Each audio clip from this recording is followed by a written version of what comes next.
Hello everyone, welcome back to Karan Academy. My name is Karan, and today for the second last lecture of the series, we're going to be talking about diseases affecting the myocardium.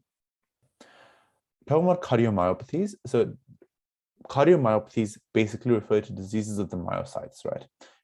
They can take on many forms, and at a 30 level, you need to know their broad types. There are four main ones, but only three that are particularly relevant.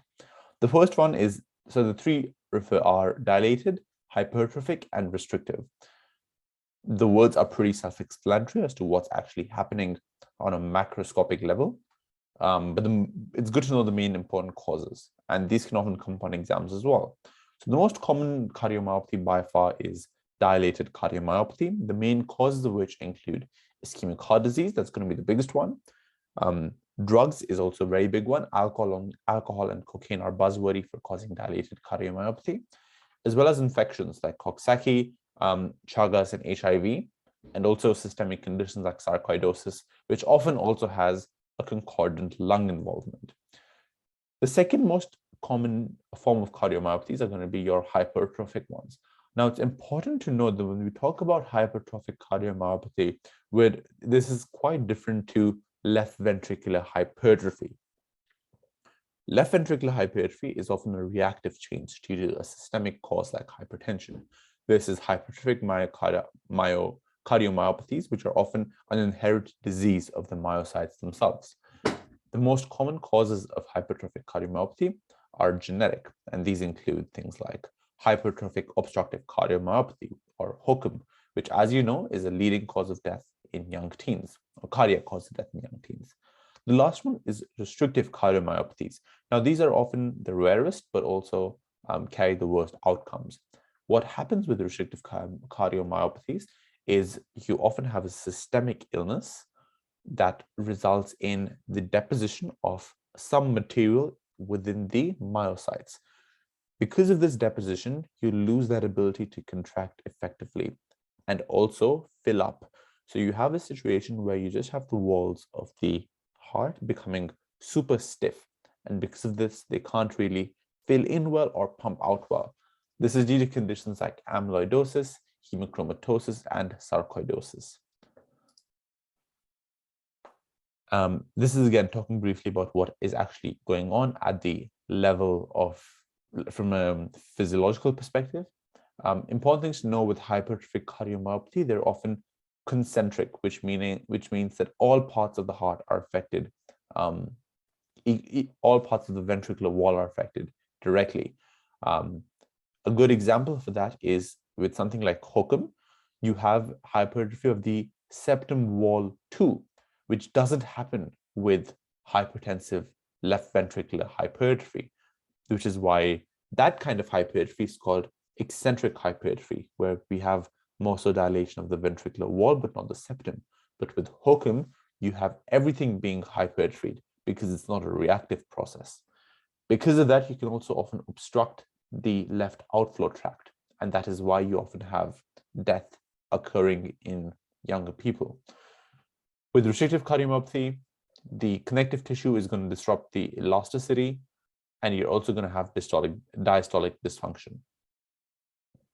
How does that present? So it's going to present quite similarly to a heart failure kind of picture, because all of these are going to result in poorer cardiac outputs. On examination, some things you might see would include JVP distension, ascites, S3s, S4s. S3s, as we have talked about earlier, are more common with dilated pathologies, versus S4s are common in hypertrophic pathologies. You might have BNP with concomitant heart failure. A chest X-ray might show pulmonary edema and cardiomegaly. With ECGs, you can have change in axes, AV blocks, bundle branch blocks, all depending on what's happening. Again, every single one of these would affect the conduction system in some way. How do you manage them? So cardiomyopathies can often be quite tricky to manage because the underlying issue might either be something that's not reversible or one that you just can't identify, which is often the case. So you can try to treat the underlying cause if you can. You treat any infections, you treat any endocrine disorders, and if you suspect a medication or a drug, you try to abstain from that as much as you can. The second thing you do is you treat the heart failure. So the actual the most common complication of that is going to be the heart failure, right? So you manage that with ACE inhibitors, beta blockers, diuretics, make sure they're not fluid overloaded, talk about salt restriction, talk about fluid restriction, and so forth. These people are also going to be at a much higher risk of developing clots. So we want to make sure that we anticoagulate them, either with a NOAC or a warfarin, depending on their valve status. So quite similar to atrial fibrillation, if they have a native heart valve or no valve involvement, we might give them a NOAC, versus if they have an artificial heart valve, a replacement, or any valve involvement in the form of a regurgitation or stenosis, we might consider warfarin. If their left ventricular ejection fraction drops below 35, which really indicates that they have poor ventricular function, we might consider an implantable cardioverter defibrillator. What this basically is a complex word for is it tries to synchronize the rhythm better, and also if their heart does give way and does require electric defibrillation, you can do that automatically instead of someone having to use paddles. If all else fails, you often have to consider heart transplant, which unfortunately is the main track many people with either HOCM or most restrictive cardiomyopathies would be looking at. Moving on to myocarditis. So as the name suggests, myo meaning the myocardium, itis meaning inflammation. So you have an inflammation of the myocardium. It's most common in young patients, and one of my good friends actually had myocarditis himself quite recently too. It's most commonly caused by viral infections like parvovirus B19, Coxsackie, and it may also be an element of acute rheumatic fever. As we talked about, one of the key heart involvements is pancarditis. So a myocarditis may just be one component of that. You can also see this in systemic conditions like vasculitis and SLE. In terms of the symptoms, it can often be asymptomatic, but you may have non-specific symptoms that might be quite hard to pinpoint. So I'm talking fever, fatigue, they feel weak, they might have some vague chest pain, they might feel some fluttering, some weird signs of heart failure, but it's often very non-specific. It's important to note that when you have inflammation of one layer, you can often inflame the other layers just because of contact, and that can often lead to a concurrent pericarditis. In terms of investigations and management and diagnosis, firstly, you want to do an ECG and a 24-hour Holter monitor.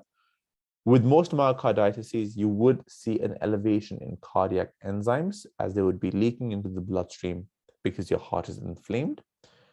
You could see cardiomegaly on chest x-rays. You can see diffuse hypokinesis on an echo. All this means is that certain parts of the heart wall aren't moving as much as they should, which can often indicate an inflammatory picture. If still you are quite uncertain of what's going on, you might consider doing a myocardial biopsy, which is reserved for later cases, in which case you would often see a lymphocytic infiltration, and that fits in with our expectation of it being a viral cause. Other differentials to consider with someone who presents like this would be a pericarditis and a silent MI, especially if the patient's a woman, because MIs can often be atypical in females. In terms of managing this, your management is going to be mostly supportive. You're going to do cardiac monitoring through an ECG. You might admit them, give them oxygen if they are desaturating, manage their fluids adequately, provide them enough analgesia and rest, and most of them tend to improve on their own. You might also manage any complications if they do develop any. So if they have a reduced ejection fraction leading to heart failure because of that hypokinesis we talked about, you could use diuretics, beta blockers, and ACE inhibitors to manage their blood pressure, reduce the cardiac demand, as well as reduce their fluid levels. If they develop an arrhythmia, amiodarone is an antiarrhythmic that's quite commonly used. And in very, very rare cases where they have damage that's too severe to resolve on its own, heart transplants may be considered, although I will reiterate that this is very rare to happen with myocarditis. And that's all the information we had for cardiomyopathies and myocarditis. I hope that helped. If you have any questions, please feel free to contact me on my email or on Facebook. I'll be more than happy to answer any of them. And as always, please look after yourself and look after your loved ones. And I'll see you in the next one.